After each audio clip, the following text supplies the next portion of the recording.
menolak mengakui proklamasi kemerdekaan Indonesia pada 17 Agustus 1945 dan berusaha untuk menguasai kembali Indonesia melalui berbagai cara. Mereka tidak mau melepaskan kendali atas sumber daya alam Indonesia yang kaya, tidak ingin kehilangan keuntungan ekonomi dari penjajahan. Belanda menyatakan mengakui sepenuhnya kemerdekaan Indonesia pada 17 Agustus 1945, namun menurut sejarawan Universitas Gadjah Mada, Sri Margana, pengakuan itu masih setengah-setengah karena hanya sebatas pengakuan moral dan politik tanpa konsekuensi hukum.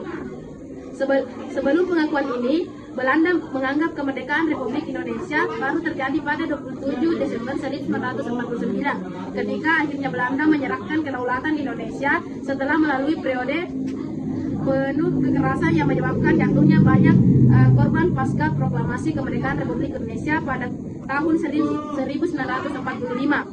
Dengan secara politis mengakui 17 Agustus 1945 Indonesia merdeka, otomatis apa yang mereka lakukan pada 1945 sampai 1949 adalah agresi militer, upaya menyerang kedaulatan negara yang sudah merdeka. Selanjutnya, dia merujuk pada era ketika Indonesia masih berkonflik dengan Belanda dan berupaya merebut kembali Indonesia yang sudah memproklamasikan kemerdekaannya.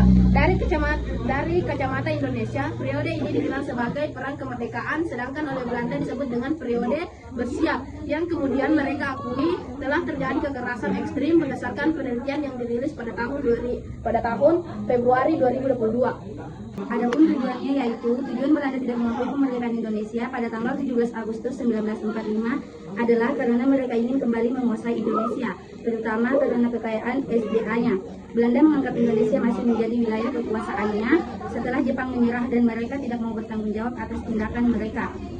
Belanda memberikan respon negatif dan positif terhadap kemerdekaan Indonesia. Secara negatif, Belanda tidak mengakui kemerdekaan Indonesia pada 17 Agustus 1945. Bahkan melancarkan agresi militer untuk merebut kembali kendali atas Indonesia.